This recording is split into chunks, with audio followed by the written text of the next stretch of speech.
Good evening, folks, and welcome to the Joko. We were away for a week, right? Yeah, we skipped a week as it was my birthday last Thursday, and also You did something about an it. intense grading day to get grades in on time this week, right? Tuesday. Um, I'm Youssef, brother Youssef, W. Youssef Doucet, poet, professor, knucklehead around town. Happy to share this time with you for this Joko conversation. And with me is my comrade and my partner who never says anything about herself. So I'll take a moment to say that she is also an educator, an activist, a poet, um, a cultural worker, right? A background in African dance, specifically West African, ballet, and a little bit of a knucklehead herself. So, Tasha, hi. Hi, and thank you. And I think the best thing you could have said was knucklehead, because yeah, definitely, definitely a knuckleheadedness. And so yeah, right. We do what we do and do all we can.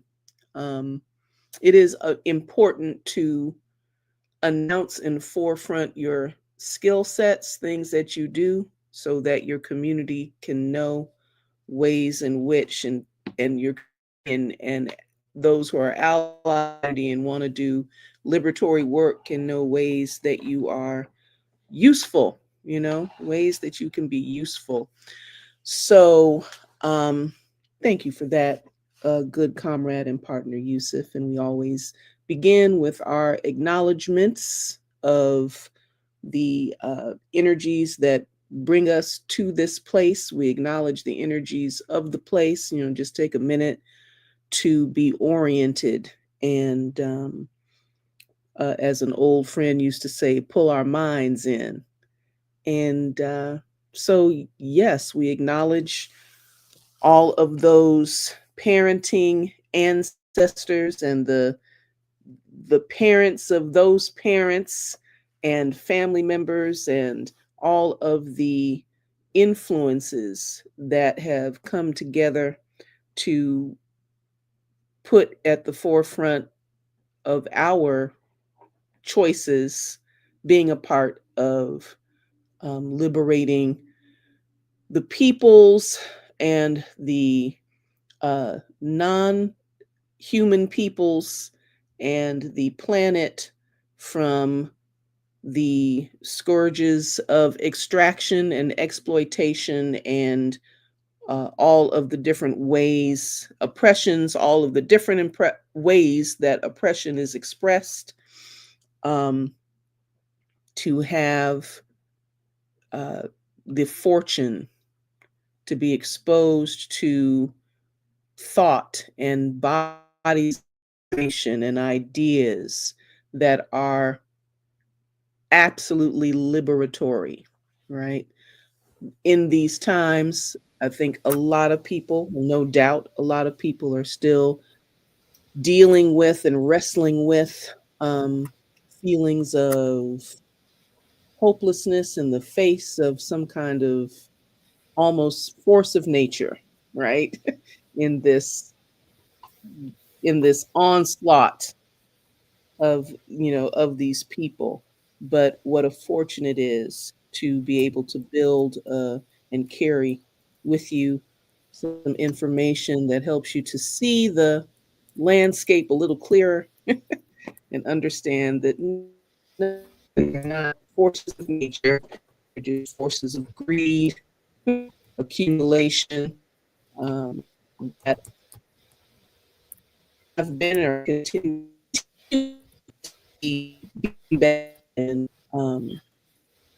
neutralized and drowned out with truth and um, real solutions for human living and real solutions for Earth living. Um, yes, it is. The utopia is what we make of it, not some. Oh, there's no way that this can be. No way that this can happen. You know, these perverted notions of what human nature is. So yeah, we're grateful to be in that moment in our personal lives, and we are grateful to be a part of this African family of humans on the planet, and recognize all of those folks in that family have contributed with their creativity and their passion and their courage and their boldness and their vision, um, carrying all of that Yeah. and bringing it to this pushback and to this resistance, right? Um, Names we know, names we don't know, and we never forget that the liberation work that we do as multi generational uh, uh, people who have come here from Africa, multi generational, right? African migrants, that we are here on stolen land, that we came as stolen cargo onto stolen land, and anything we do is and the good wishes and energies of the First Nations people of the land. So we'll start with a little bit of that.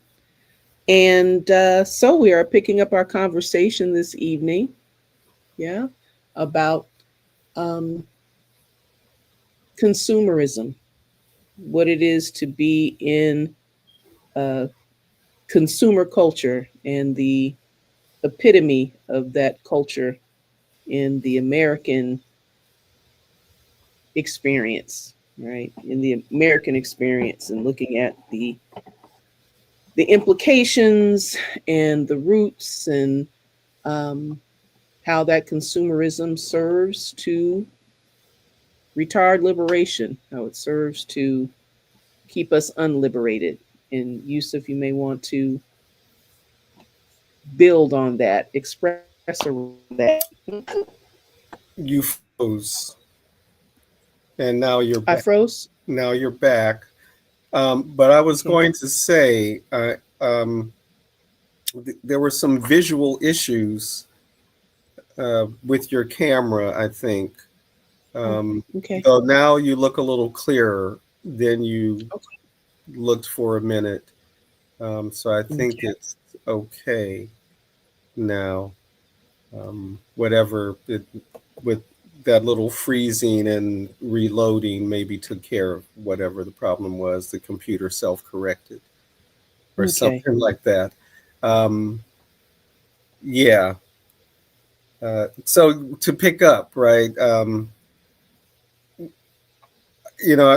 I know we went over this article and shared this article the last time we were on the topic, and some of those key points uh, from the article um, was the deliberate character of the construction of this culture, right? It was not a kind of organic development of a market out there, right? But cultivated. Mm-hmm. And Mm-hmm. again, I think it is useful to always remember, right, that root word cult, um, Mm-hmm. cultivate, culture, and Mm-hmm. that in the biological sense, right, uh, Mm-hmm. of an organism, right, that grows, right, um, Mm-hmm. and then what it means to cultivate something, right, and this was cultivated quite deliberately by market the owners of the market, I guess, right? Mhm. The Mhm. the producers, the manufacturers of commodities. I don't even want to use the term goods, right? Because that Mhm. might be inaccurate, right? But uh, Mhm. commodities. And as we mentioned last time, this is covered quite well in the Adam Curtis documentary, The Century of the Self, parts 1 through 4. Um, Mhm. the sort of the economic concern, in the face of overproduction, and so the requirement of changing the purchasing habits, right? The Mhm. consumption habits of the masses of Mhm. people, um, particularly in the industrialized capitalist countries of the North and industrialized European cities of the global South, often, right, or former colonial capitals, etc. The And that's something that is absent from the discussion in Adam Curtis's documentary. That relationship between the Mhm. colonies and overproduction, right? Uh, Mhm. Mhm. I think what becomes for us in the major cities or the imperial countries, Mhm. part of the hidden processes of production, right? The production of the raw materials. Um, Mhm. anyway, right? Mhm. So just to Mhm. repeat, right? The way in which these habits of consumption have been cultivated over the last 100 years for sure, in a kind of mass way. Um, and that other key point that is made, and actually, the brief history of consumer culture does a more direct job of making that connection between the colonized countries and the Mhm. capitalist markets, um, Mhm. Mhm. and the lack of development, right, in those countries, Mhm. in the raw material producing countries. The Mhm.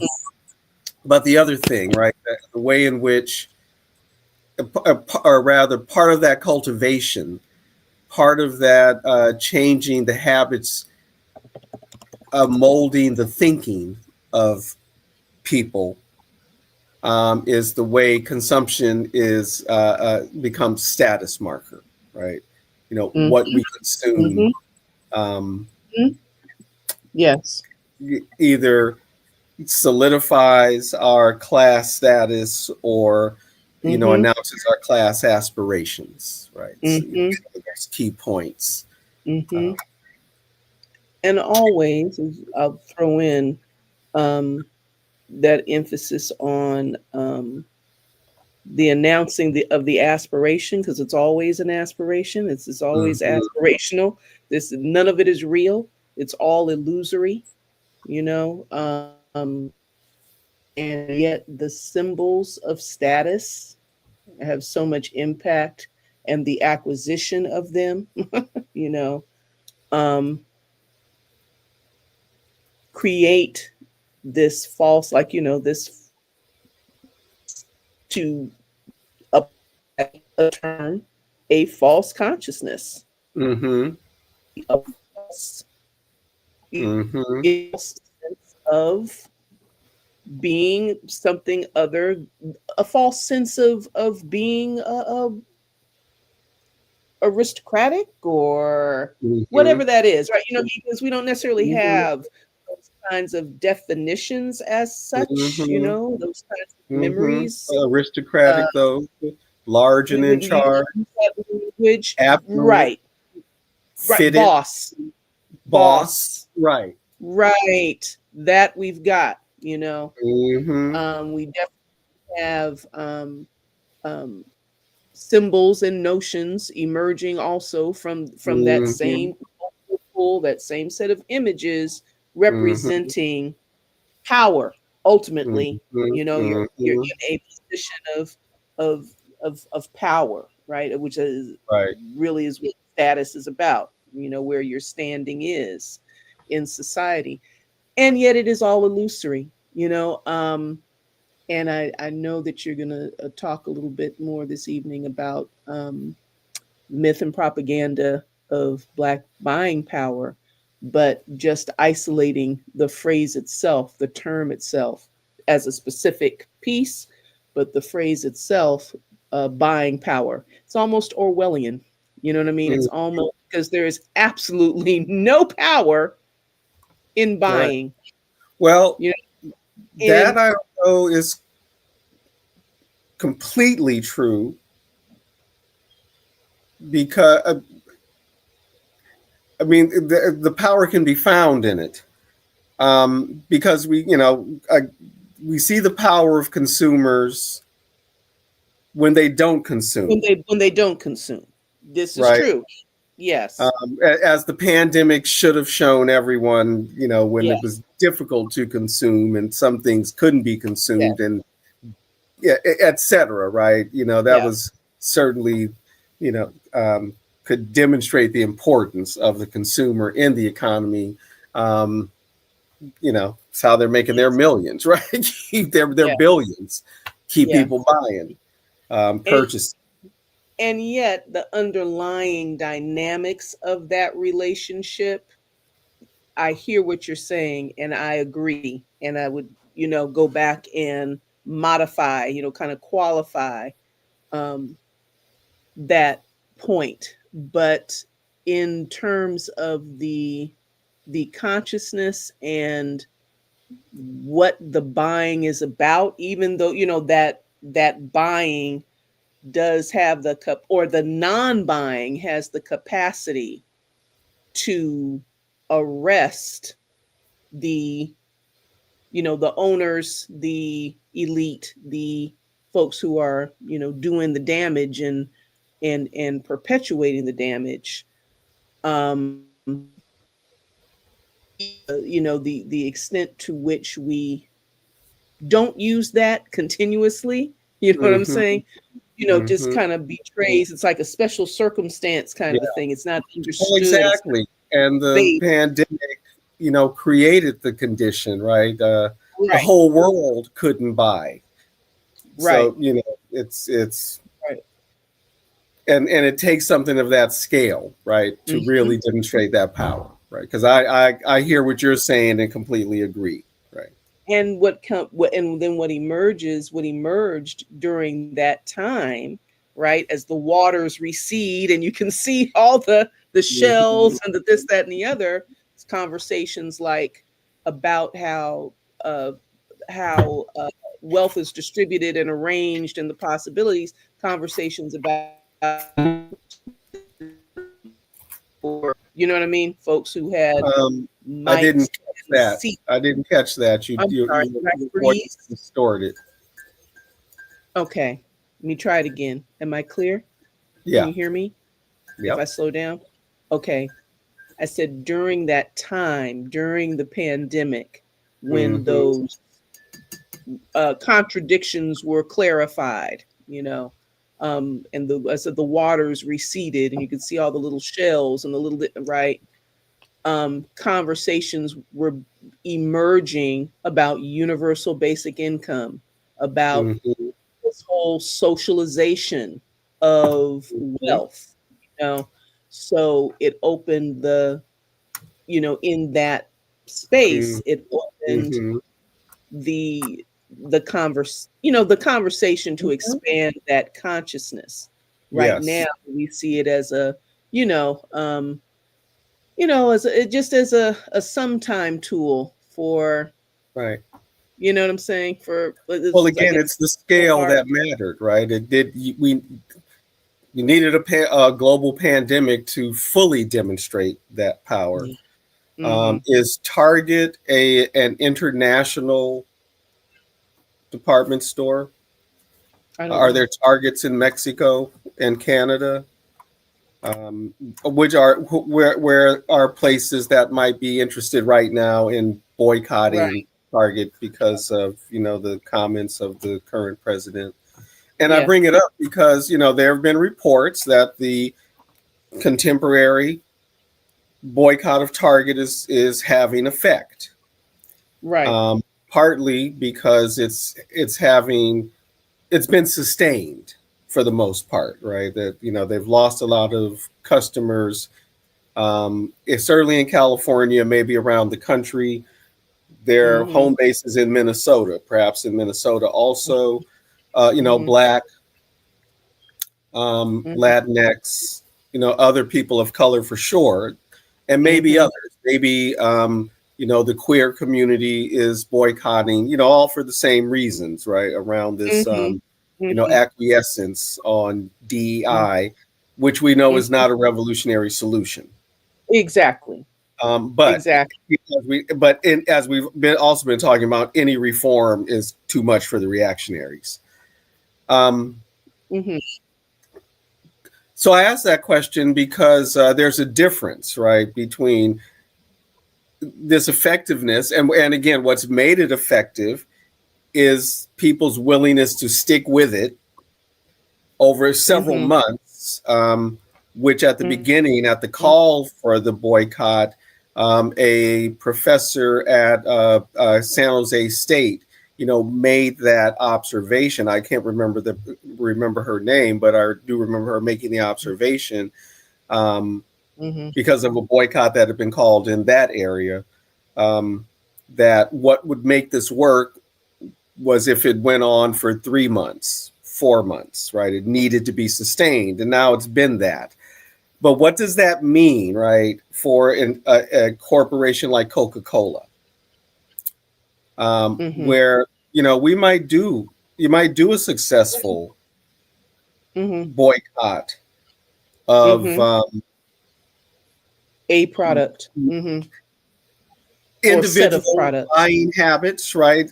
But what Mm-hmm. effect does that have on the contract that they have signed with McDonald's, for example, or the Mm-hmm. contract that they have signed with Dodger Stadium and Crypto.com, where the Lakers and the Kings play, and other stadiums and movie Mm-hmm. theaters and Mm-hmm. amusement parks, Mm-hmm. where maybe they've already got their money, right? And Mm-hmm. you can still Mm-hmm. do the boycott individually, and so Mm-hmm. Disney loses some money that they can afford to lose, right? Mm-hmm. So and so that's why that scale is so important. That the entire world couldn't spend in the way these places had to close down for months, right? And Right. um, Right. and miss those consumer dollars. And I don't think it's impossible, but building up to that, building up to global boycott, global strike, right? General strike. Right. Um, Strike. That was the next language I was going to I use in want to terms of. comment. I don't want to Oh, let me lose the finish. comment. Go ahead.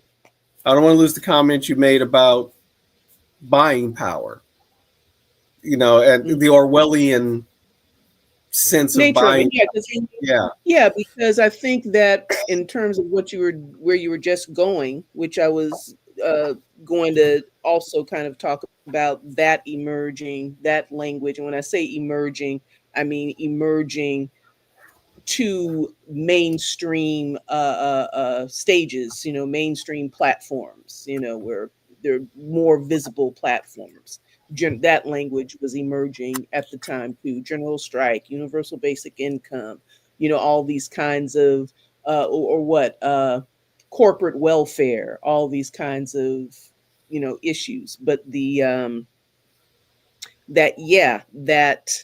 uh, uh, that limited that doesn't instruct about the underlying relationships, the ability to pull back buying for certain kinds of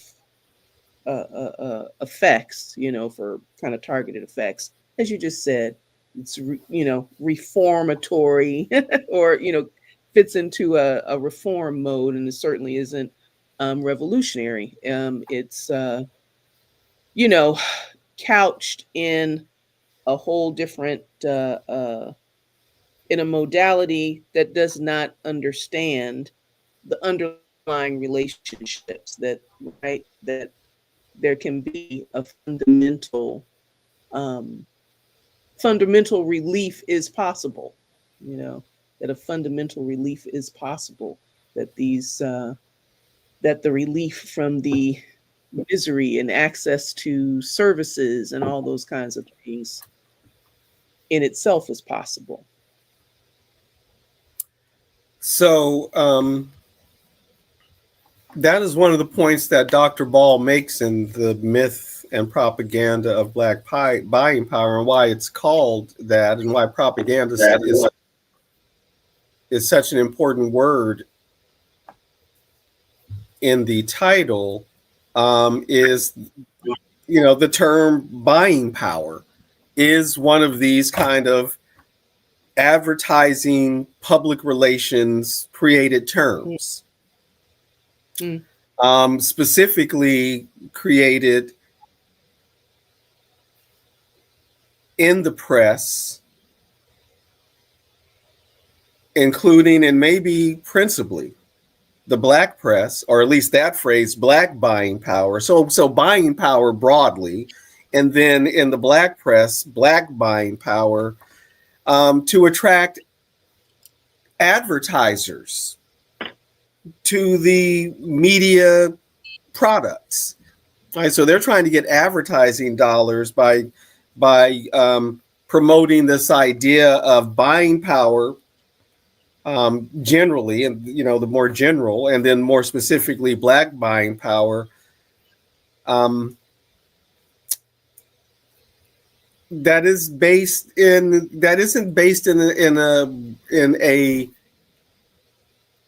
an economic reality. Whatever the numbers we often hear, and I've been hearing for 30 plus years now about the $1 trillion or something that, you know, is the black buying power of, you know, folks. And and I remember the very first time I heard it in the mid 1980s, in class, as somebody in a black studies class, not from the professor though, but from one of my classmates, who was like, "Hey, did you hear? You know, And my thought was, but ain't nobody got no money. Right. Ain't nobody got no money. Right. You know, let's stop pretending that black people aren't poor in this country. Right. Yeah. You know, I was kind of like, well, I mean, I can kind of get it, because black people got to spend money. Yeah. But I know how hard people be hustling to get that money that they spend, and make it and making it month to month and all the stuff we know.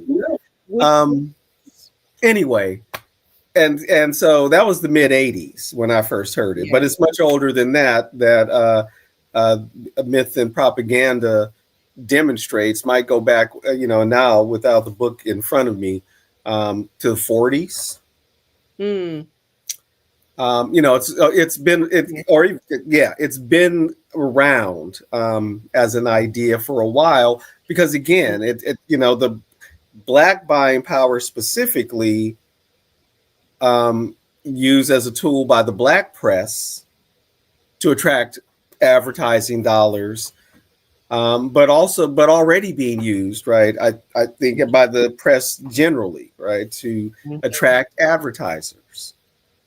So this notion of buying power, you know, but also kind of admits the importance of the consumer in the economic system, even as it, you know, completely exploits the consumer at multiple levels, right?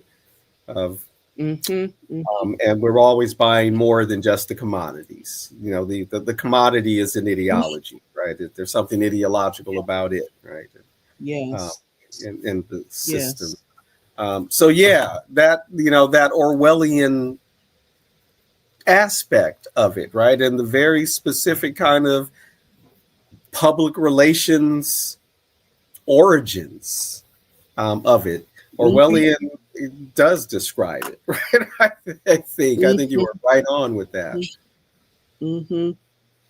Um, and that, that mythical, it's that, well, yes, mythical, but the illusory is just a better Hmm. kind of term. Hmm. Not even delusory, illusory, you know. Hmm. Um, Yeah, because like also the point raised in the article about the creation of what was it, debt vehicles, yeah, was yeah. that the Debt language, vehicles. debt That's mechanisms or debt yes, vehicles, something like that. It was a great something like, phrase I think that was it. Yeah, dead vehicles. Wow. because that's what folks are doing, and that's what debt, credit, Exactly. loaning is the thing that fuels the illusion. You know what I mean? And Hmm. all of this that is made about Hmm. the credit score, because with a certain kind of credit score, all the different kinds of things that you can get Hmm. loans for, That that you you can can get become you can go into indebted, debt further for. indebted. Yeah, But and it means so much, right? Like to have a yeah. high score, Oh, right? which is, yes, all of it, and all of this that translates into comes into the headspace, from the boardroom to the headspace, Mm-hmm. you know, Mm-hmm. where Mm-hmm. it translates, and this is a much talked about issue, into morality issues, issues of Yeah. morality, even religiosity, because after the consumerism is established, you have the possibility of things like prosperity ministries, you know what I'm saying? Where Mm-hmm. prosperity is absolutely, um, well, I should stop using terms like absolutely, but is very much defined by um, the ability to acquire these kinds of little things, Yeah. and if you aren't purchasing something outright, you do not own it. You have the illusion of owning it. You have You the have the illusion opportunity. of owning it, right? You have the Exactly. opportunity to pay You for don't own your 30 car. years. The You don't bank own the owns car. your car. You They don't don't, own and the the home. bank owns your house. No. Maybe 30 years, right? You pay it off, right? You don't own Right. your insurance policy, right? Until you You pay it don't off, all this. own that. And I'm You don't own your iPhone because you're there's a paying range monthly as part of the of bill. being, yes, right? So, and when you think about the very small um, number of things that we actually consume, Hmm. and in a kind of discrete manner, Hmm. an end of the act of consumption, and not this extended relationship with payment and installments. Because I still remember when I was a kid listening to my older cousins and grown folk talking about getting clothes on installments. I'm gonna Yeah, get that layaway plan. coat on the Layaway. Put it on layaway. layaway, layaway on the installment plan. What you eat is consumed. You know what I'm Hmm. saying? Um, Hmm. what? Let's think of some other things that are actually consumed. I mean, they're Yeah, smaller you know things, like you the have a the set of gas dishes. you the gas you buy, right? Your The gas that you have to keep buy actually is refueling, consumed, right? These right? called perishable and Yes, perishables, these, and then yeah, that things that get used up when you shoot. yeah, Yes. and or have stay with you. But if you are a non-independently wealthy person, independently wealthy, Which describes right? most people. Right. And of which is also, there's no such thing. But if you are a person that has this, Right. meaning, it's kind of in a real context of what wealth is, and Hmm. but get me what I'm saying. So I'm like sitting here Hmm. looking at the dish from the salad I ate earlier. Okay, I've been looking at that dish all my life. It's a dish that, you know what I mean, my mom got at some point. You know what I mean? So these little kinds of things like that we actually own, that we accumulate, that we have, you know what I'm saying? That those kinds of small things. But anyway, these aren't the things also necessarily that people are thinking of in terms of status. And I'm not trying to, yes, people are looking at whatever the design, design magazines are, and figuring out what the hip set of dishes is to have, and they're purchasing those, and yeah, Or there's that. the family china, right? The family china, and Some things, right? new Jewelry. family china, yes, Yeah. jewelry kind of thing, but this Some of whole those, things like you mentioned, right? That might be a family heirloom. yeah, and that, Um, and have some kind of small monetary value, you know what I'm saying? And then it's all, what yeah. is it, the sentimental value? But then there's this uh oh, come back. We were talking about um the little the things that we What actually you do, actually own, the yeah, few things things that that you you can think actually about own, what we own. Um as opposed to what it, you buy on credit. yeah, which is pretty much the rest, which is everything. But maybe that will come back to me. But in the meantime, um all of the anxiety that people experience over either not being able to acquire or lose, and what it means to one's sense of self. Think, concepts like deserving, I Hmm. deserve this. That's big now I've in earned it. advertising. Yes. I've earned it, right? Yeah. And you deserve to, you deserve a break today from that's McDonald's, and you Hmm. deserve, oh, that's what it was. The where in the Higgs article, and also something clearly much talked about, is the creation of needs, Hmm. creating needs, you know. Hmm. Um, and so folks, there are so many things that folks gotta have that have nothing to do with actually maintaining your health, your food, clothing, shelter, No, health. You know no, what I they mean? become social needs, right? Then, Yes, um, yes, yes. important, like totems, that have to be acquired in a particular way, right? Consumer culture, right? And Absolutely. consumer culture, and what you can gather, right? What you can acquire. Again, the way that gets translated into different kinds of status, um, Yeah.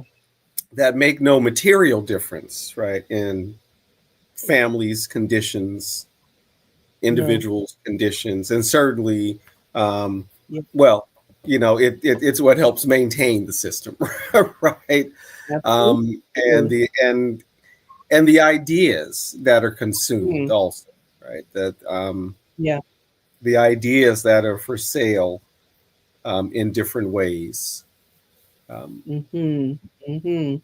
you know, through Absolutely. the culture, right? Through the movies and books we may consume, right? The television shows that we Mhm. consume, right? That shows Mhm. us again, what I Mhm. represents for us, imagines for us, what Mhm. that life is supposed to look like, Mhm. Mhm. Mhm. um, how we're, Mhm. what's acceptable in achieving it, um, Mhm. and all, Mhm. those sorts of things, right? But again, the importance of consuming those ideas, Mhm. and in their fundamental relationship with the producers of the commodities, right? Including producing the commodity of that film or television show, or Right. album, Right. or Right. celebrity, right? Absolutely. To sell the ideas Absolutely. and to sell the products. Absolutely. Selling the idea of with the celebrity thing, with the character thing, it's a kind of a uh a mode or some kind of subset of Mhm. that, uh, gearing marketing toward individualism as and personal expression, such Mhm. that it now a feature of, you're getting this not to compete with the Joneses so much as you are to express yourself, and it opens That's up a right, whole right. new, whole Yeah, other space with, with the clothing and the and cosmetics and yeah, cars, anything that's associated with the person in that way. There's right, a space for the personal expression by, right. and then you've got this other piece, right? Like what just came to mind, and this is old, but it's old. You got this other piece where when you're dealing with celebrity and the cults of celebrity, where people, particularly women, will buy a look, Mhm. right? So you emulate the celebrity and go and purchase the things, Yeah. right, that go with that celebrity's look. Mhm. How Mhm. many, how many Euro American women, um, got their hair braided after with when Bo Derek was Mhm. was the hit girl. You know what I'm Mhm. saying? Mhm. Um, et cetera, et cetera, et cetera. Right. Uh, Or there, cer- attempted to get the Rachel in the '90s, right, from yes, the Friends character. Yeah. certainly. And that individual, this idea of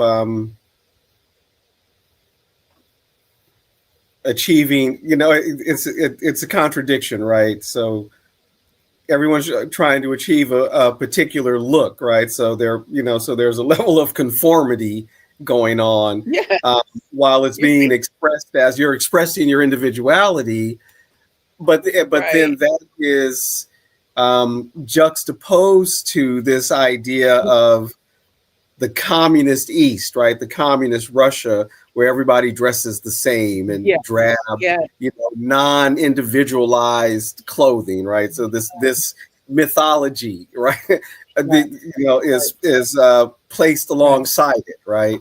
right, Um, right. so at the same, you're expressing you're not just expressing your individuality and Yeah, your personality, right, coming out, but you're yeah. also behaving democratically, um, through your consumerism, right? Yes.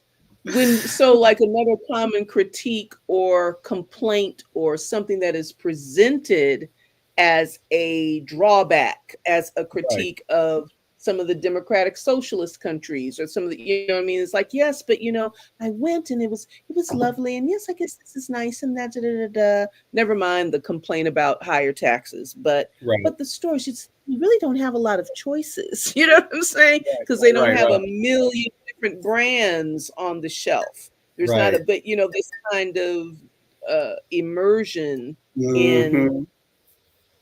brands, Right, and just that dizzying array of choices is seen as impoverishment, right. actually. The complete, not in, I totally do, impoverished. and You know what I'm and saying? the Like, and it isn't even accurate, right? That the American supermarket hey, right, choice, right? There's typically two or three brands. You might get a couple of little right, independents, that might be local or, right, so, right. but And the propaganda is so effective. a small number of companies delivering you things with different Mhm, labels and different mhm, images and whatnot, mhm, creating mhm. this illusion You're of an right, abundance of choice. And right, isn't that interesting? What you right. just said about how this consumerism translates into democracy. It's crazy. But yeah, that feeling of freedom of choice. And there was in the '80s, there was like a survey given, some kind of questionnaire, came down to this, right? Asking people in the United States, what makes your country better than the Soviet Union, or what makes it democratic? And the answer was what you just said. We have more choices on the shelves, right? The answer was economic, not political, right? We have more products to choose from. That's how we know we're democratic. Right. Now we have more candidates to choose from, right? More that we can be engaged in our local government, our national, Right. The primary answer was Wow. a consumerist answer, right? And I think around that same time, folks, not being told what they were reading just to get their reaction, were condemning. This is, the Reagan years, and I think after, right around the time of his second administration, but I think maybe during the campaign, so around 83, 84, 85, right around that time,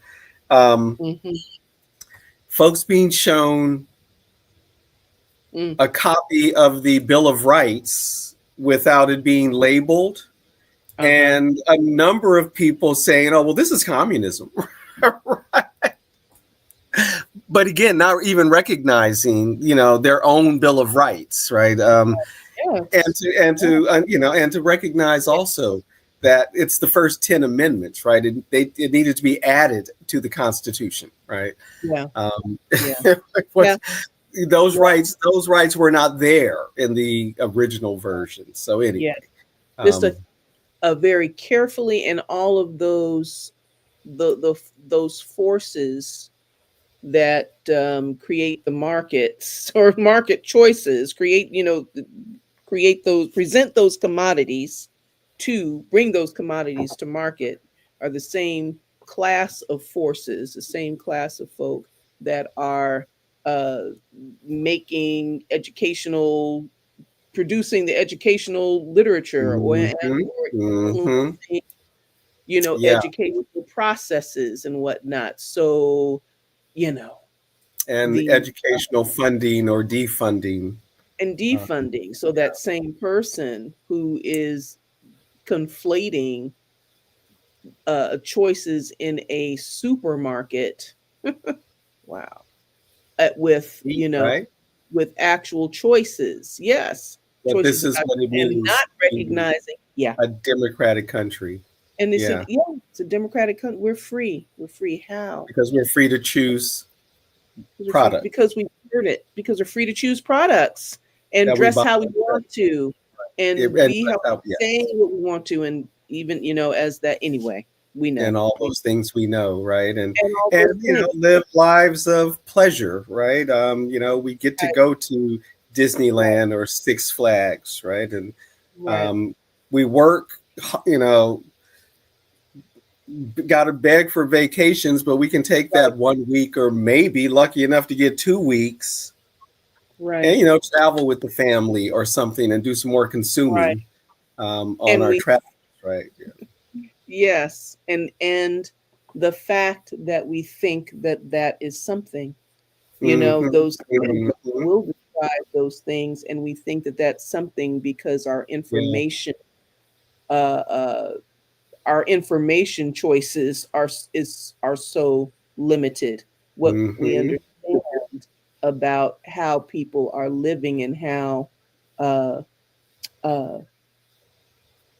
political economies are working in other places, is so limited. I mean, hey, it's really kind of a neat little package there. It's really kind of a neat little package there, because Americans, as we are American minded, really we could almost say we eat and breathe the myth, because we're surrounded by it, right? And it's an immersive experience. It's an immersive experience, and it is constantly I mean, there's plenty of there's plenty of resistance out there, but they have worked very hard to make it a pervasive environment, right? Yeah.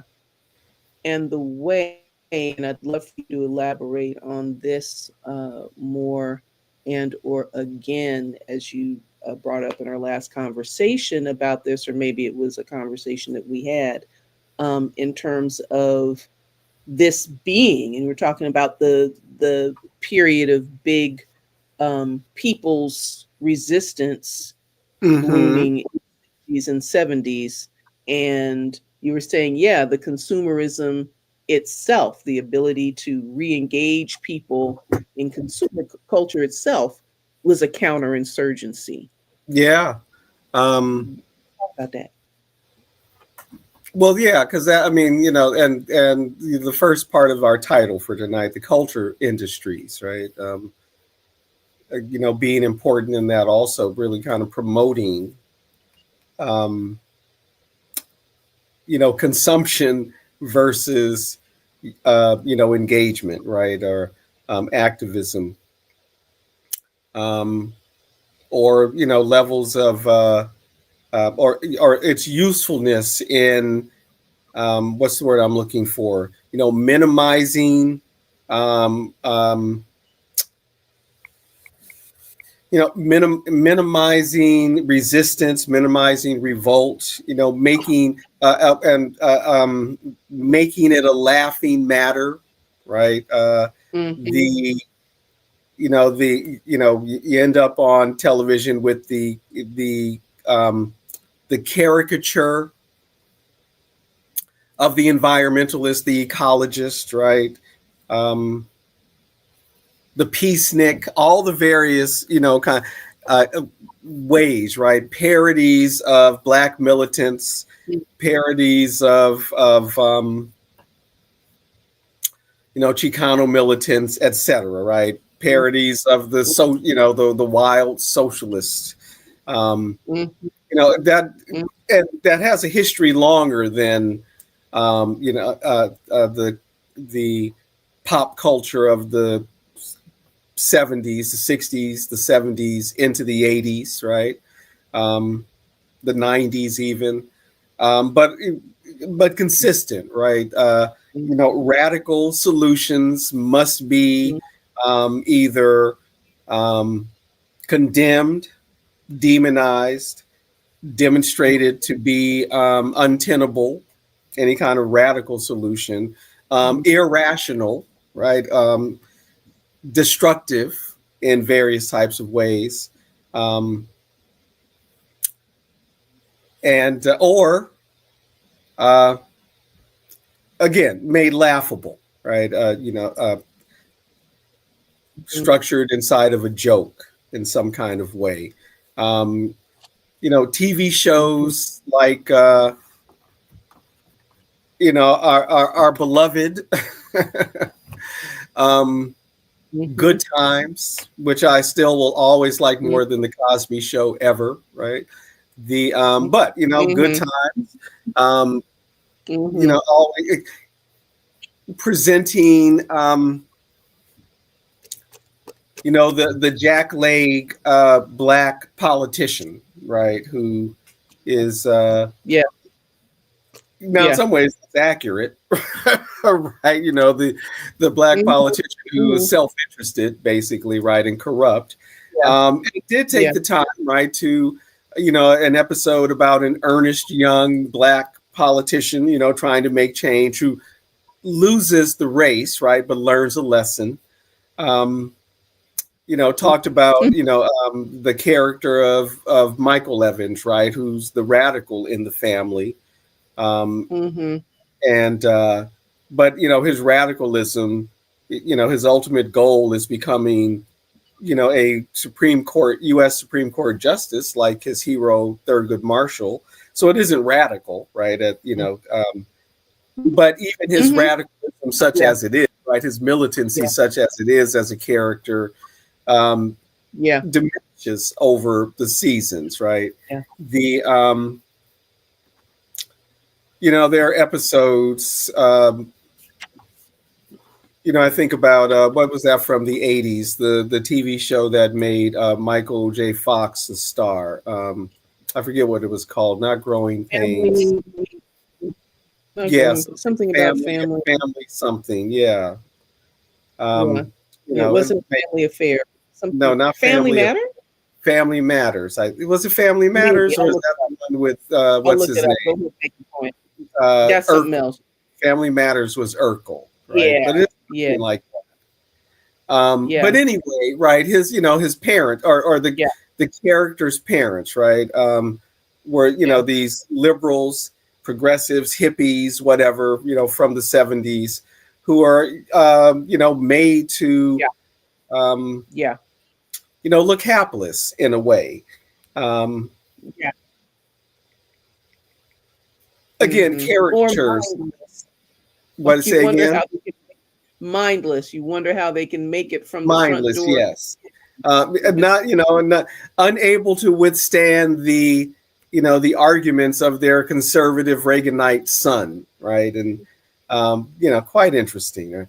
Anyway, there's a long, and those are just a couple, not even the best examples, right? But uh-huh.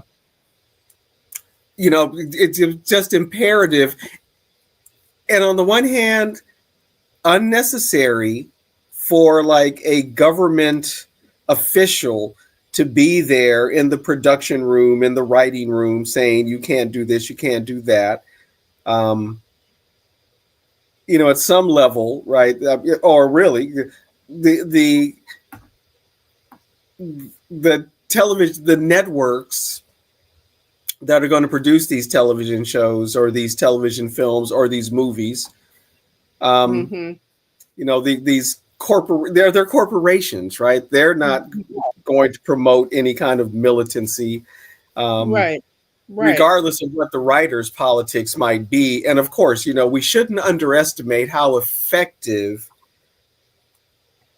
despite resistance and the ability to circumvent the so-called Hollywood blacklist.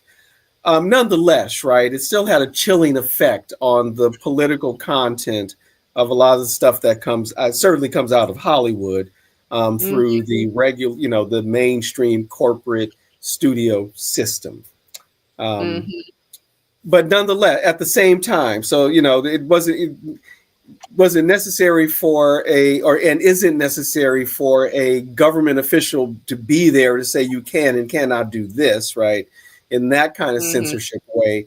On the other hand, and certainly whenever you want to use government material for all of the propaganda and military propaganda, movies, Yeah, um, intelligence agency propaganda movies and television shows, etc.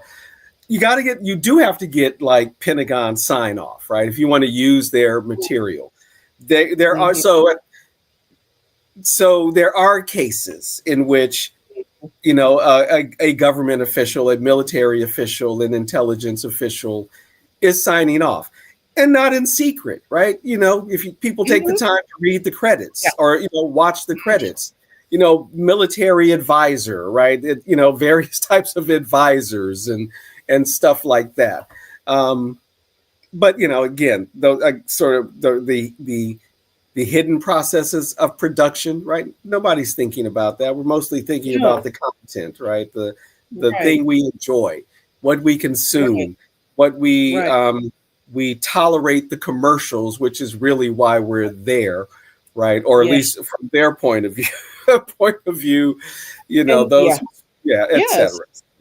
yes, and like in a real way. And I wish I could actually speak to this specifically with references and whatnot, because all this is just urban myth hearsay that is it's not inaccurate, but I can't bring that source clarity to the conversation. But the understanding that um uh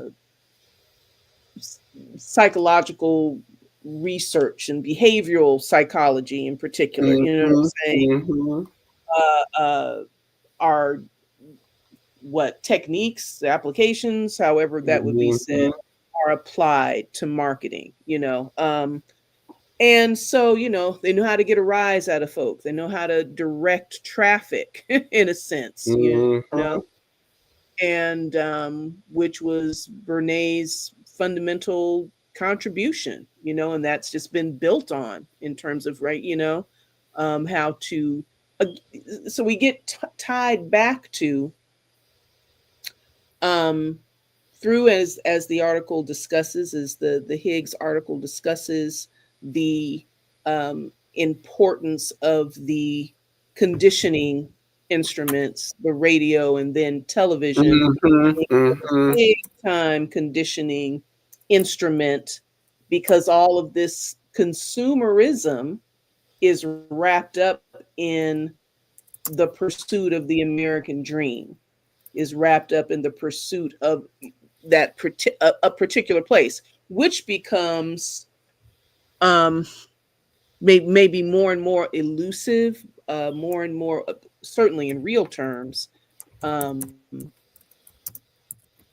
just in terms of kind of the home buying, you know, and the Mhm. people presented and the lives presented are actually increasingly, and this is what more of an 80s kind of a thing, something that's happening earlier in early film, but those had their kind of glamour wealth Mhm. settings as well. But certainly Yeah, in the 80s, the projections about the super wealthy, and everyone absolutely. is super freaking wealthy. Yeah, You know what I'm saying? absolutely. Yep. Except for some isolated situations where you see middle class, quote unquote, people, but this emphasis on the super wealthy and or upper middle class folk, you know, The um, super wealthy and the upper middle class. Yep. and to be wrapped in American consumerism is about that aspirational place,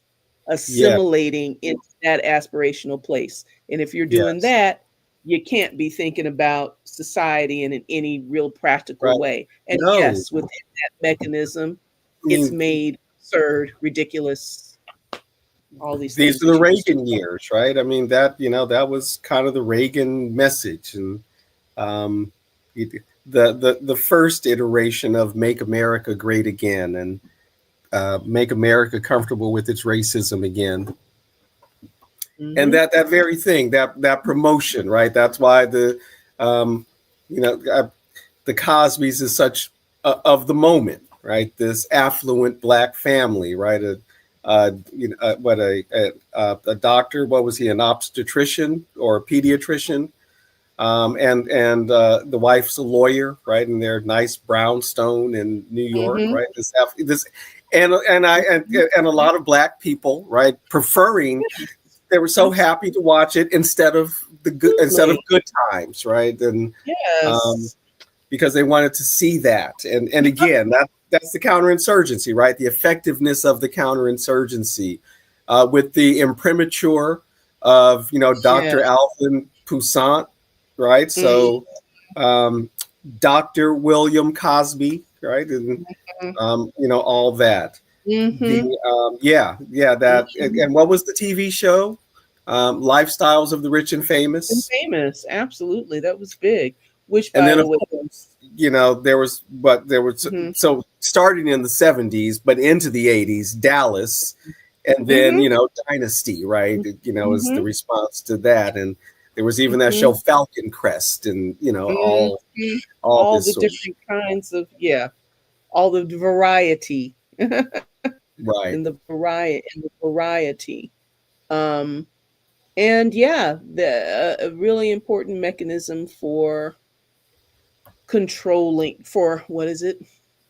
Yeah, shaping and guiding aspiration, keeping control over Yes. aspiration, you know, Yes.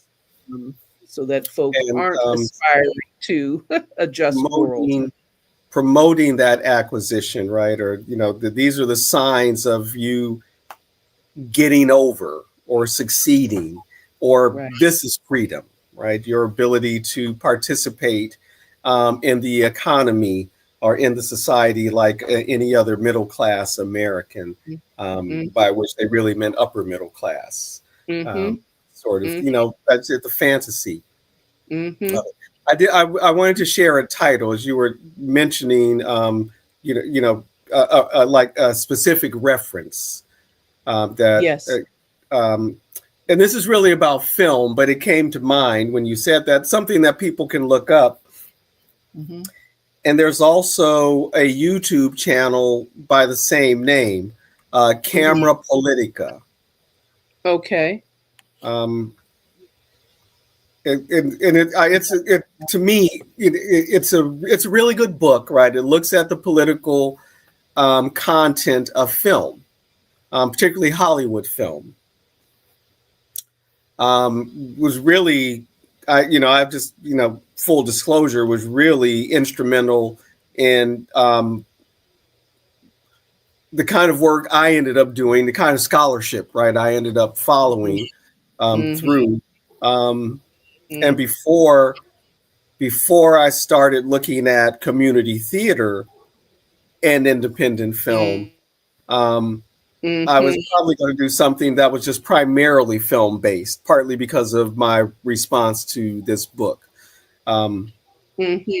so that's one I could recommend, right? Just as a discussion of um, particularly contemporary. Now, contemporary here meaning, I believe, the '60s. I'm sorry, not the '60s, the '70s and the '80s, maybe into the '90s. It's been some years since Mm-hmm. I read it, but it is a book that can, um, and it looks at film, not television, but it is a book that can. Mm-hmm. Um, offer some specific references, right, to what we've been talking about. And actually, Mm-hmm. there's some other titles. I can't remember the title of his book right now without looking it up. Actually, I might be able to look it up real quick.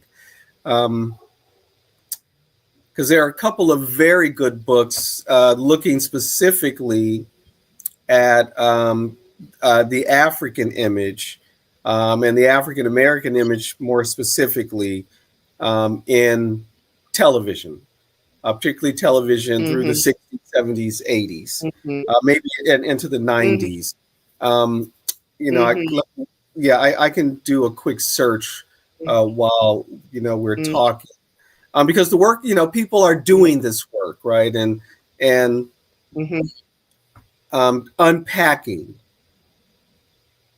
the way in which this kind of content is used against us. Certainly used against a very particular radical politic. Um, Yes. it at Yes. best can tolerate a reformist politic that can be conservative or liberal, Mm-hmm. but it's not Mm-hmm. revolutionary. Is not Mm-hmm. offering um, any kind of radical solutions, even within the context of a U.S. working Mm-hmm. class radical solutions, right? Mm-hmm. Um, No. let Mm-mm. alone No. Black radicalism, No. or Yeah. discussion of settler colonialism any kind of real way, right? Um, Yeah. or any of the Yeah. various isms that people suffer under in the United States and the U.S. empire and the empire of the West, right? Um, and stuff. So, Yes. yeah, I'm going to look for those titles real quick.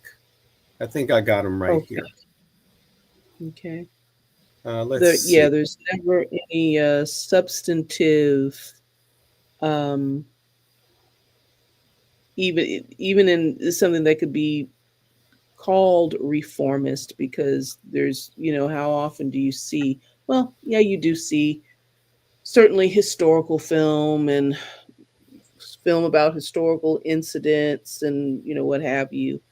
Um, but let me phrase it like this: one of the most effective tools of reducing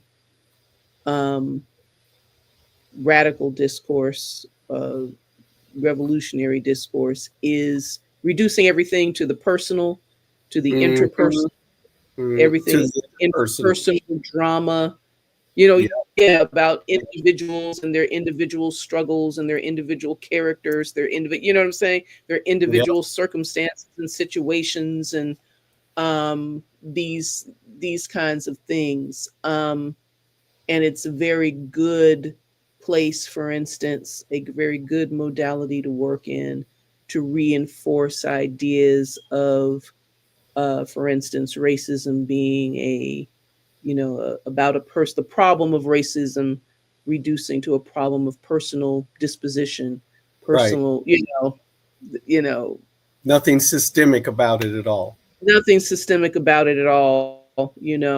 And even we get right down to it, nothing, unless it's a movie about that, nothing Right. particularly, not exactly harmful, just, Mm. someone who has a, Mhm. were we having this conversation before? Just with someone who's having a moral lapse of some Right. kind, from the new conventional ethic, and then has says some kind of redemption arc, or suffers some kind of chastisement, and that is supposed to serve as, and it's not even about reform.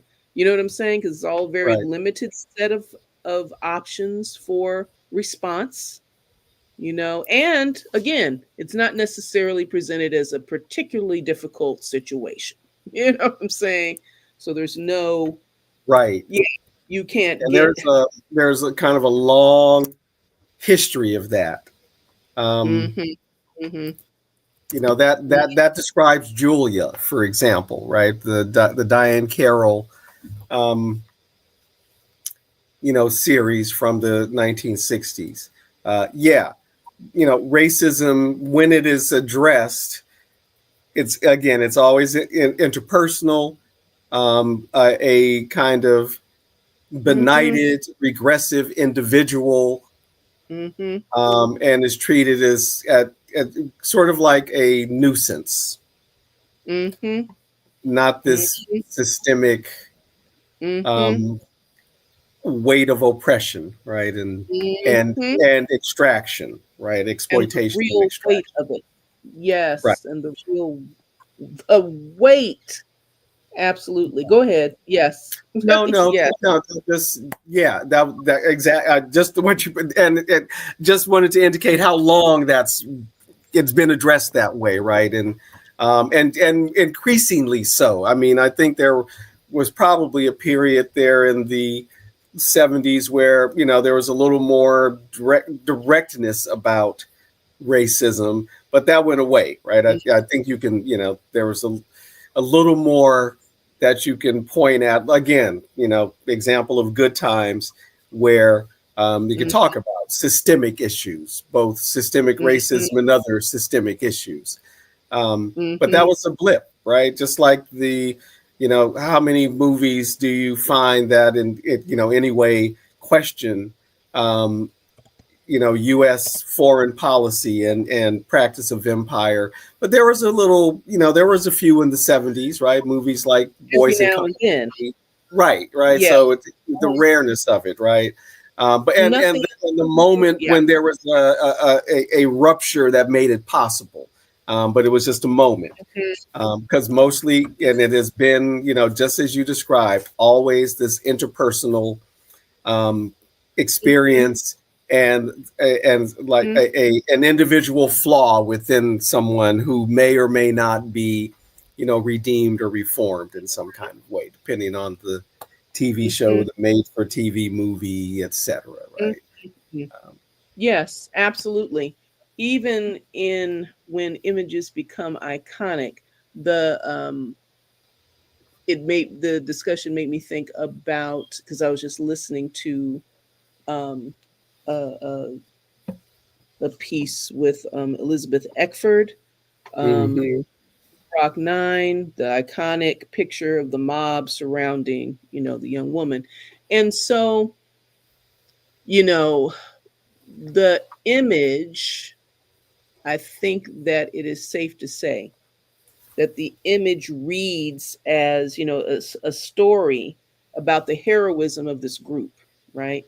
And the intrepid courage with which this group of people, right? And or the way, and also prescribes the way in which space in the society can be, won and properly won. So, she's going through the fire and of the, surrounded by the mob and all of this. But so I was listening to her an interview, and she was talking about those those days, the first week or so at the school, and every day her parents were ready to pull her out. Every day, you know. Mm-hmm. So one of the images of her walking into school, I think there's one in the image that where she's wearing a white dress, another image where she's wearing like kind of a plaid dress or whatnot. But anyway, what she said was, while the time that it took for her to walk from where she was to the front of the school, these people spat on her so much that her dress was wet. Mm-hmm. There's nothing about, you know what I'm saying? That's, what I mean? Even so, what the point I'm making is that even with the iconic images that we see all the time, and Right. but the approved images, you don't Mm-hmm. have capture the full story. You can't. You know what I'm Right. saying? Yeah. And that's all you see. You don't see what happens on the other side. You don't see Mm-hmm. describe, yeah, the third day my dad came to pick me up, and they vandalized his car, and and Mm-hmm. they were ready to pull Yeah. me out every day. Right. Um, so carefully curated, and really, really kind of very effective, very effective, Mm-hmm. because we don't know. Because we Right. don't know, even from Well, as you our said, because the story is so carefully curated, right? And yes, um, and we are all looking at television at various levels, it's carefully curated, right? Or the curated. various Yeah. forms of media, including the many of the you know uh, uh, black generated content. Um, Yep. but a lot of that black generated content has to be greenlit, right? And so has to be made Mm-hmm. palatable often, right?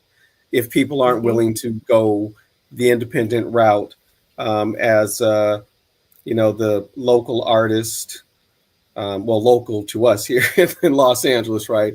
And filmmaker Ben Caldwell said, as a member of the LA Rebellion, you know, we were we were rebelling, right? There was a rebellion against, the way things were done, how films were being made, stories being told. So if you Mm-hmm. ain't in rebellion, you're not. Rebels aren't Mm-hmm. looking for green lights, right? But if they're Mm-hmm. coming through, the systems in various ways, yeah, they're at best they're reformist and they are not telling the whole stories. Um, Mm-mm. Mm-mm. They're all what is the word? Sanitized. Yeah. they're all sanitized, yes, clean, yeah, absolutely. I was just going to, Mm-hmm.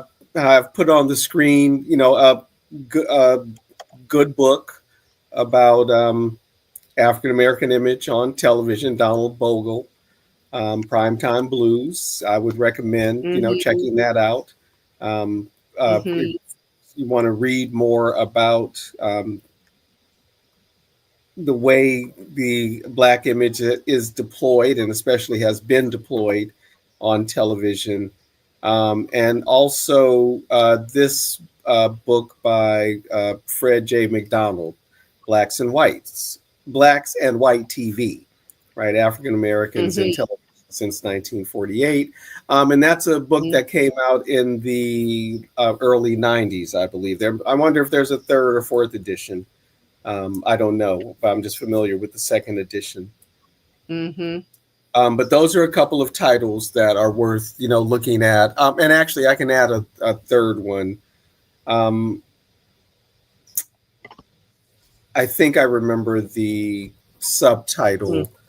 Um, Let's see. Yes, I think I remember the whole title. Watching Race. Uh, the Struggle for Blackness.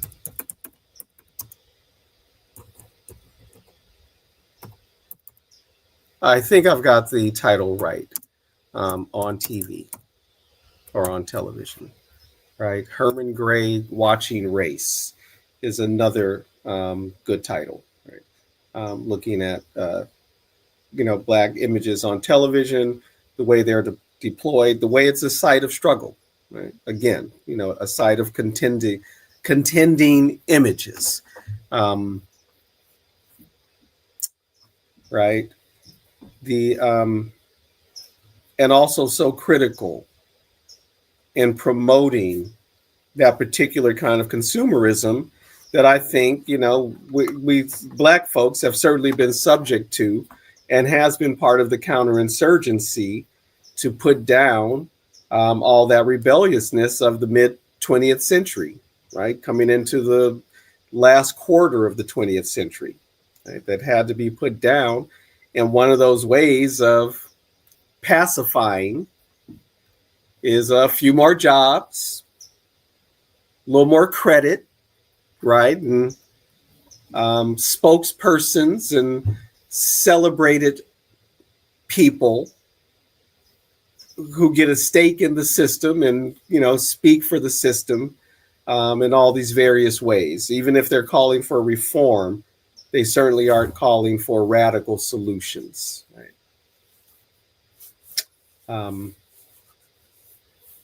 And often are no longer being schooled by generations, previous generations of fighters, right? No, no, Also, and certainly not going to the colleges. And I'm thinking right now specifically about athletes who, I do think that the world of sports, right, the really important culture industry, has been absolutely critical internationally, right, in de-radicalizing folks, right? They're, what's his name? Colin Cowherd was no Muhammad Ali. Uh-huh.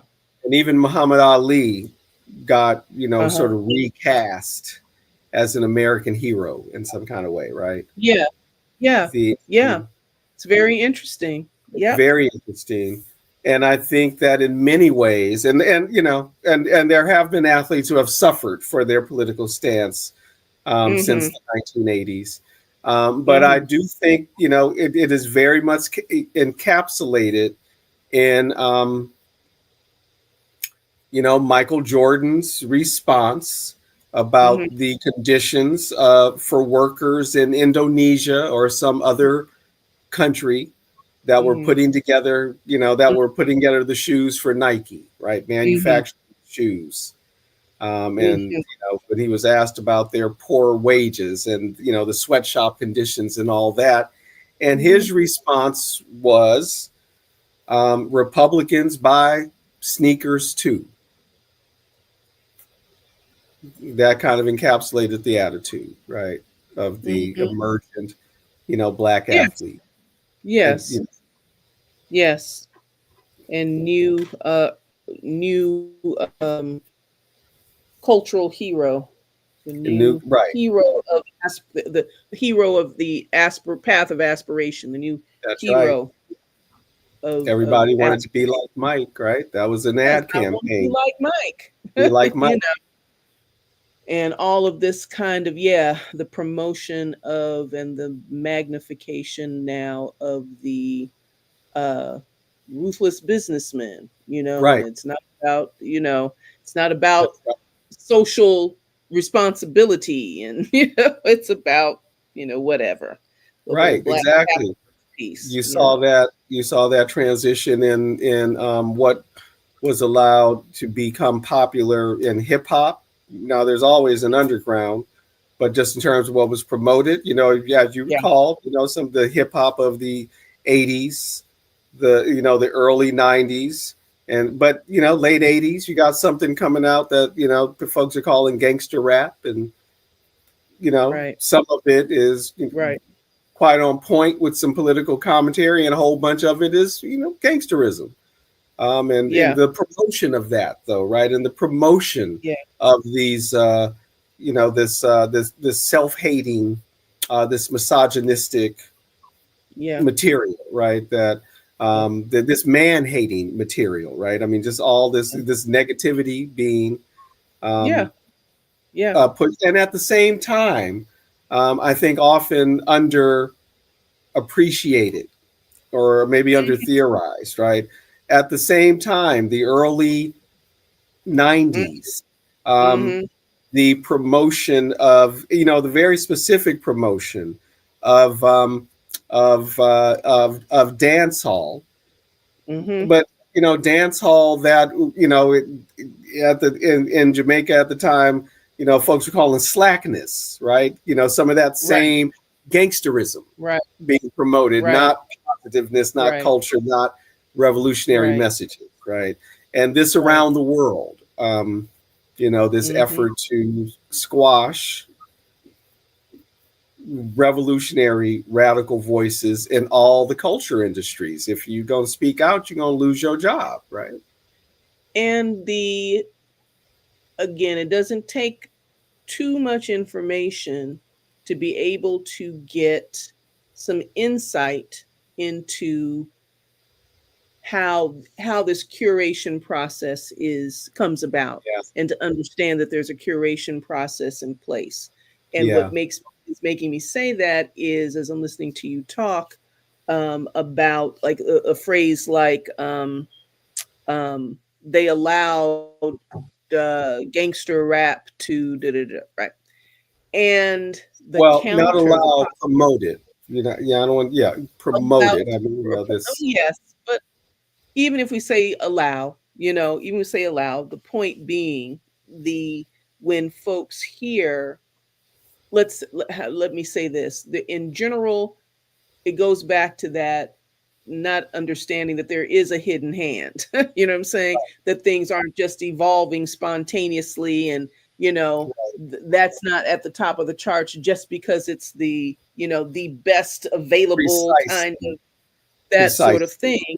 That choices are being made, and choices that are informed by uh, uh, a desire to contain certain ideas, suppress, Mhm. contain, erase, obfuscate, Precisely. you know, certain kinds of ideas. And so, yeah, folks, to many ears, that kind of description would sound like, oh man, you think, so they're in control of everything. It'll sound like some kind of conspiracy theory, Right.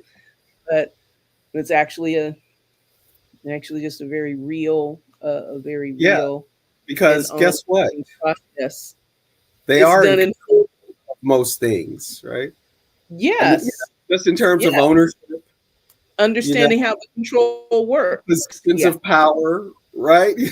Gatekeeping possibilities, all those various things. Like you were mentioning, we aren't producing textbooks on a mass level. Mm-hmm. Not, Mm-hmm. especially textbooks that are going to go out to millions of students in public schools, right? The Mm-hmm. most regressive Right. sectors in Right. Texas are doing that, right? Right. And that's the way it Right. works. Right? The Texas Right. textbooks or the California textbooks. Right? Yes. Yes. That's what I wanted to insert, and you brought me back to it with textbooks and uh, that the curation of information that goes into the to Mhm. education content, um, certainly K through 12, and then by the time you're at 12 and you're geared ideologically, you can go through school without getting through university without any of the deeper ideas even touching you. You can go through university like Teflon You can go through without thinking, university without without thinking that. about a thing. And I'm putting all college in that Yeah. in that bin. You know what I'm saying? Yes. Um, You can go through but this university. so the historian of fascism, I believe he's a language, maybe a linguist, or he does something with language. He's a scholar in some way, an academic of some way of the study of language, and is getting a lot of attention now as a historian of fascism and etc.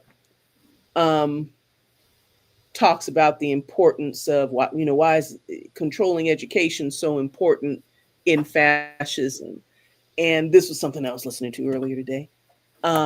Just this description and what he's saying, and it might have been how in this latest book he's published. This is Josh Stanley, Hmm. called "How Fascism Works," because I think a lot of people are reading that right now.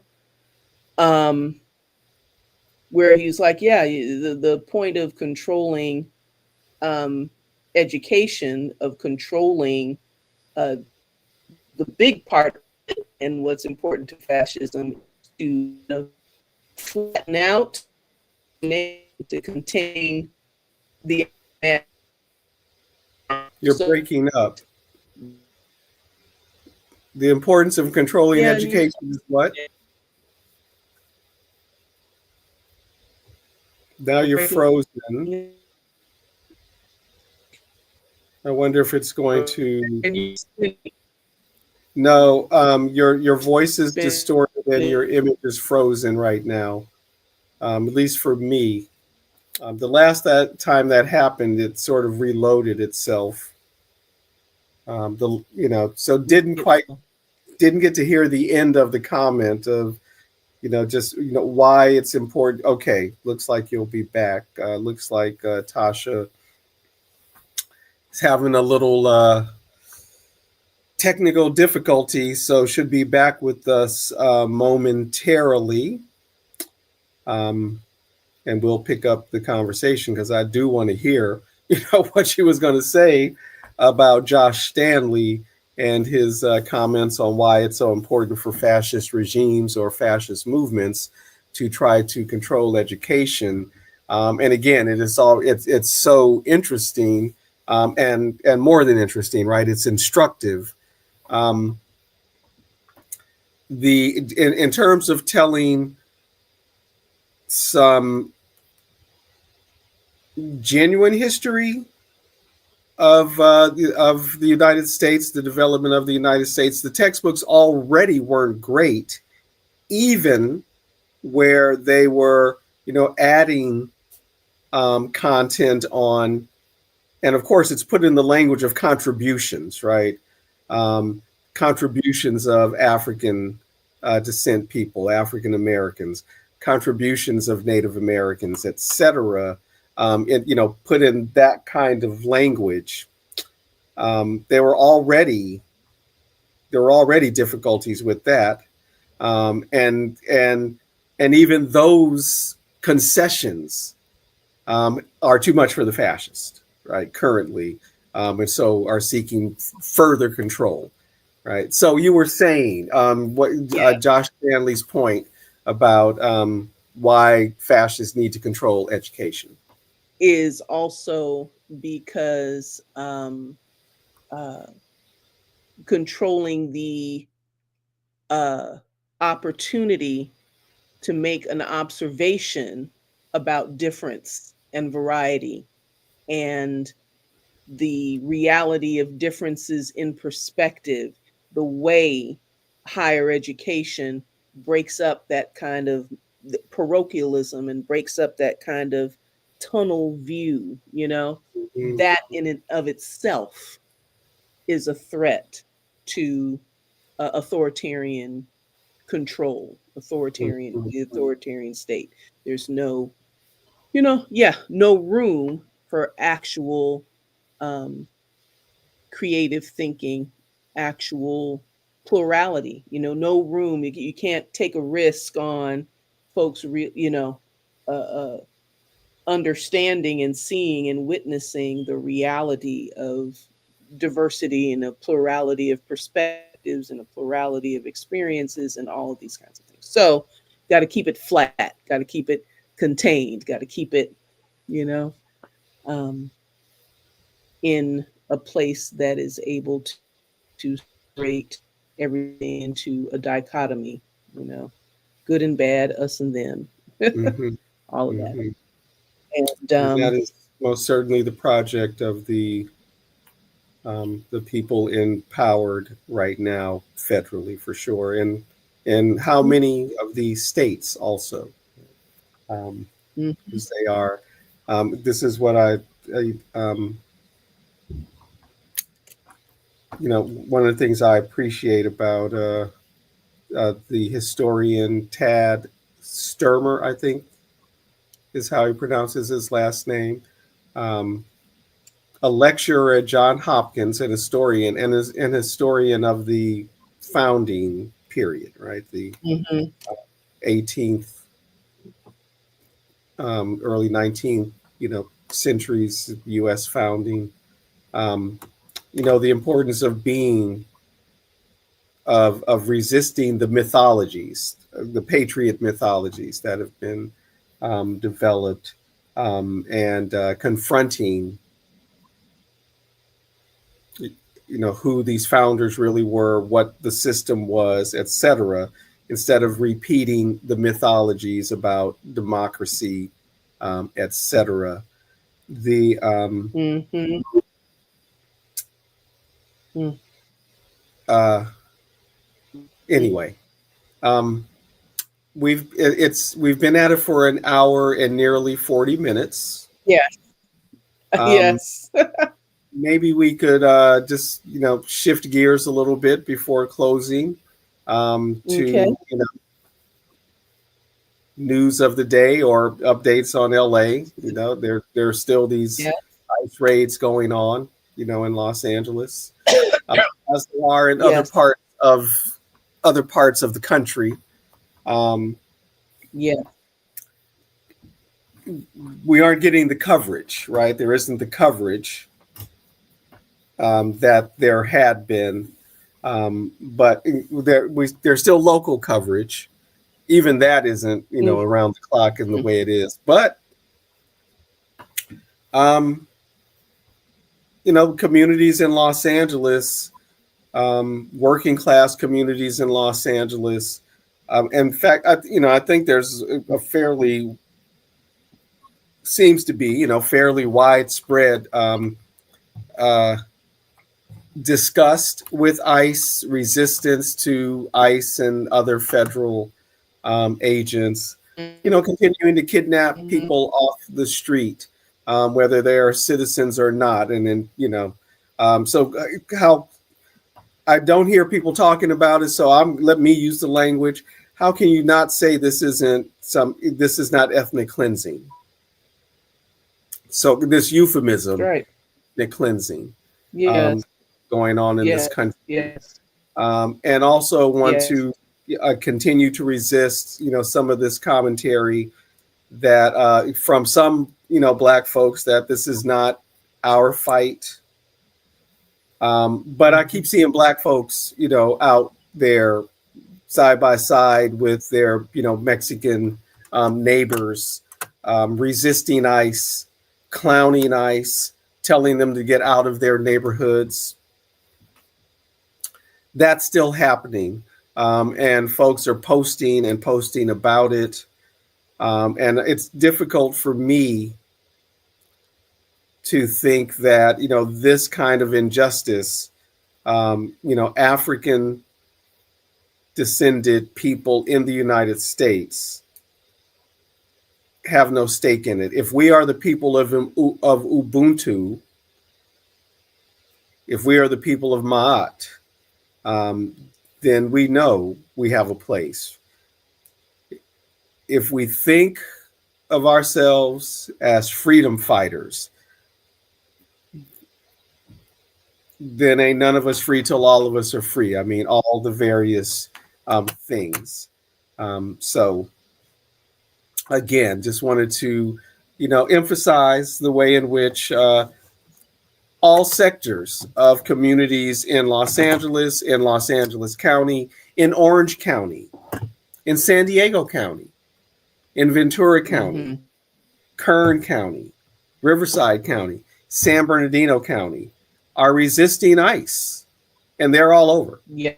But it isn't getting covered the way it was, right? And some of this warring going on, Marines in Los Angeles, National Guard being called out in various cities, sometimes by preemptively, right, by Republican governors,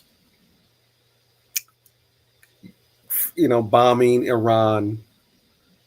And I can't help but think they were quite happy to help out Israel because that changed the news cycle, right? Suddenly there isn't coverage of this horrible bill that now is going through the Senate, Right. or the ongoing human rights abuses around these immigration raids and whatever else they have next, planned. Yes. In their dreams of a white ethno state, a return to what Yes. Tad Sturmer calls the first republic, the white ethno state that failed.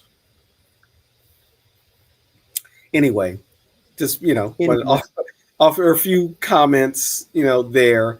Yes. People are still resisting in Los Angeles, even if you aren't seeing it in your news. The city never was on fire. There never was a riot or something. And so the military personnel that are here, who themselves aren't even being properly supplied, what a mess. But people are still resisting. There are still demonstrations. ICE is still being confronted by members of these working class communities. Yes. And it isn't only what people think of when they think of a Latin person being deported.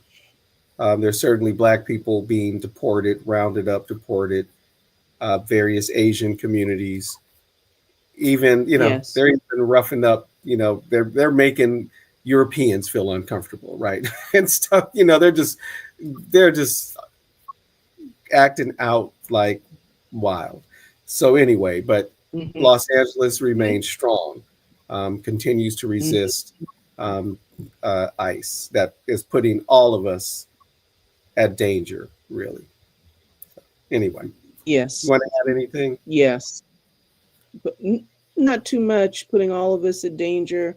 That is that's the message. And I think that's also a message that they don't want to amplify, or that they want to try to do the trickery of not amplifying it so that the actual organic amplification, somehow is countered by that. But everywhere I go, driving along, I see little clusters, even little clusters of people who are interestingly often 60 and older, with their little signs, just standing on the feet, whatever they have to say. No ICE, no Kings, no whatever it is, they are out there. And cars are honking their horns. Yeah. And it is consistent. You know what I'm saying? It's consistent. So no, it's not near about. It's just getting on. Yeah. Near about done. People aren't going home. Just like the nuclear cache of the Iranians was not obliterated. Right. Just like that's not the case.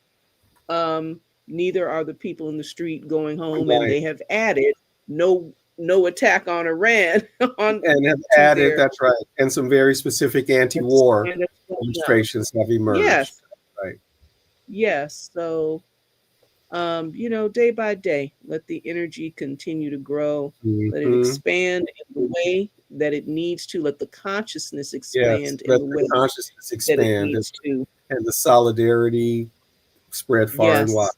Yeah. Which did you mention while I was off the win of Mamdani in No, New I did York? not. Moved up. Yes. So, No, I didn't right, mention that. celebrated mayoral win and of the Democratic Socialist who Hmm. who turned out uh, huge numbers of people to displace the I'm going to say legacy Democrat, the the Yeah, yeah. centrist The establishment Democrat, right? establishment. That's what I'm trying to say. The you Establishment know Democrat persona. the post-Carter Democrats, I guess we might say, or the post-Clinton Democrats, I guess maybe is more accurate. Or corporate Um, Democrats. corporate Yeah, Democrats. So yeah, that was another thing to smile about this week. yeah. It's And quite interesting that, and I don't know why this is right. Um, that he did not win the majority of the black vote in the primary. okay. Uh, and I don't know what the politics of New York are that wouldn't be the case. I do Mm-hmm. know that what's his name from what's is it South Carolina, Clyburn, Mm-hmm. endorsed Cuomo again. Establishment people, right? And Establishment. Cuomo, Just like but I anyway. don't know. But that was the primary. Mm-hmm. So what happens, in the general election? And Yeah. I would certainly hope that Black New York I'm sorry, I would misspoke. be able Yes. would be Mayoral able primary. Go right ahead. would be able to get behind him. And I also know that he spoke. I think maybe the day of the election or the day before the election at what's his name, Al Sharpton's political what's his group, Political Action Network, I think. Um, Okay. and I don't actually, know. and did a masterful quoting of one of the better things that Reverend Al actually had to say at one point when he might have been running for office. Hmm. Um, Hmm. but the other thing is he seemed well received at that event, Mm-hmm. and so maybe going Mm-hmm. forward, um, Black New York again, who primarily vote Democratic, are going to support because he's a Democratic socialist. Um, Mm-hmm. Alexandria Ocasio Cortez also describes herself as a democratic socialist, but they're running as Mm-hmm. Democrats, right?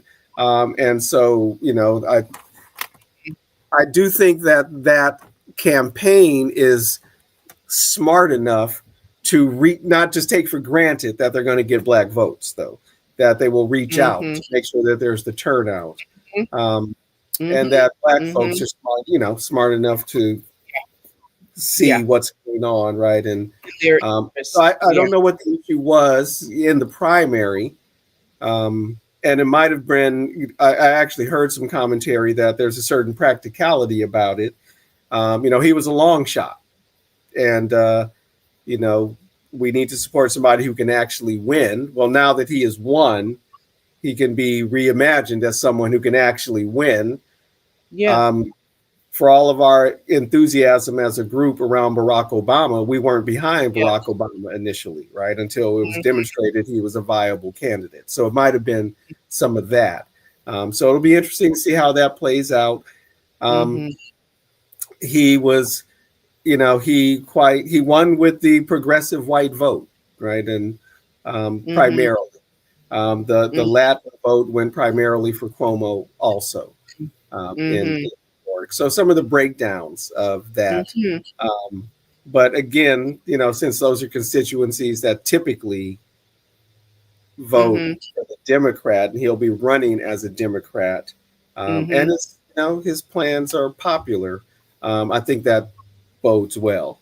And And more importantly than all of that, than the local New York, is folks who are running who are going to be running in campaigns, there's a model for some left populism, right? Some focus on real working class issues, and you can Mm-hmm. win elections. Yeah. That's really where people are, right? They want real change, and it seems like the only real change were the fascists. And then they realized, no, that wasn't real change. That was doubling down on what's impoverishing everybody, Yeah. masquerading as Yeah. change, right? So, Yeah. Yeah. While you were talking about the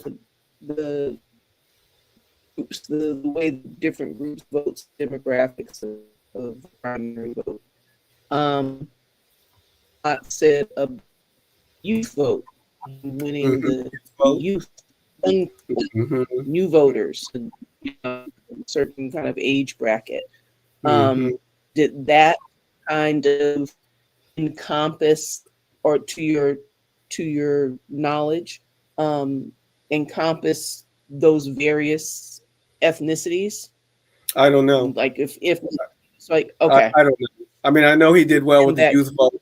How that youth vote breaks down, I'm not sure, right? okay, And I know I've seen, like, we saw something like that in Los Angeles, what, in one of the mayoral races. Might have been Antonio Villaraigosa's first run, and Mayor Hahn mm-hmm, won, and he won on the mm, black vote.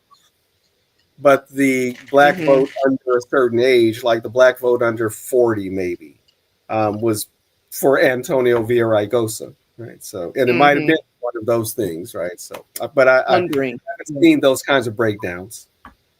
okay,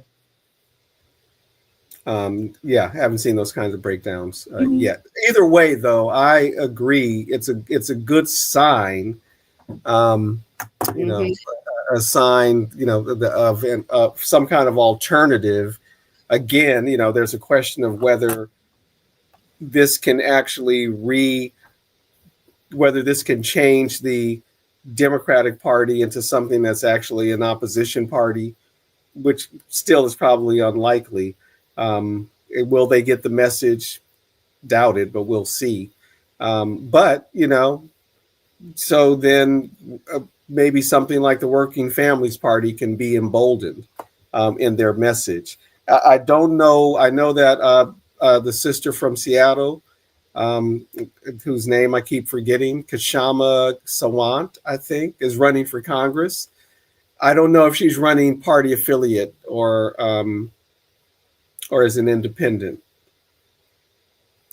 We know she's a socialist, right? And but does the Working Families Party claim any kind of socialism or democratic socialism or whatever? I mean, I don't know. But either way, it does demonstrate, especially if you were mentioned in terms of age, um, their younger generations, they are not frightened by the word socialism anymore. And that's important for sure. Are you speaking? Can't hear you. You're muted. You're muted. all right. I think I just said I was agreeing, and then also saying, and here we are approaching 9 or Yeah. 5 at So, night. um, yeah. So I guess we can go ahead and say good night. Did think it was important to give a little bit of an update on conditions in Los Angeles because they're still promoting, using the lie of Los Angeles being out of control, and our city uh, already occupied by the local um, policing Yeah, agencies, all the yeah, various municipal agencies, and the county sheriff, LA County Sheriff, yeah. Orange County Sheriff, etc. But Mm-hmm. the city of Los Angeles still is suffering military occupation by the United States government in the form of federalized National Guard, which should be returned to the command of the governor, and the Marines. There is absolutely no reason that the U.S. Marines, a fighting force and only a fighting force, should be in Los Angeles policing, and they are policing. They have detained people. Mm-hmm. And if they keep it up, it's only a matter of time before something horrible happens. Absolutely. It is their leadership, their top leadership, that has put them in that position. It's how unethical and immoral they are. But LA remains strong, occupied Aztlan, occupied Mexico, continues to resist. So, a luta continua. And with that, we will say good night. Thank you for joining us. I don't know when we'll be back with James. Or no, we won't be back Sunday, right? Because we have a big Sunday coming up. We have a big weekend coming up. Cultural workers. We're doing our People's Mic again on Saturday at the local Black bookstore, Black Collective, Bookstore Collective in California or in Los Angeles, right? What is it? The Legacy Library at Black Lantern Bookstore. Yes. And so that's this Saturday, the People's Mic, Power to the People. And then on Sunday, the here in Los Angeles, I don't know how many years it's been now. Have we reached the 10-year anniversary of the Day of the Ancestors and Festival of the Mass in Africatown, aka Leimert Park? One of the principal founders of the festival, the previously mentioned artist and filmmaker Ben Caldwell, where we're going to honor special ancestors and all of our ancestors, our African ancestors transported in the Middle Passage, our indigenous ancestors on this land occupied by the Spanish, by the Americans, even by the Russians at one time up in Northern California. So it's a big cultural weekend, and yes, it is. And so we will not be on Sunday with James, but we will soon. On next Sunday, the following Sunday, we expect to be back on Thursday, right? The 3rd. And we'll be back on Thursday. Yes. Which will be the day before the 4th of July. Maybe we can talk a little bit about some of Tad Sturmer's work on the early republic, what he calls the First Republic. Perfect. Perfect. Maybe we can share one of his videos and comment on it. He does a great video on what was the name of the plantation that burned down? Hostins or something like that.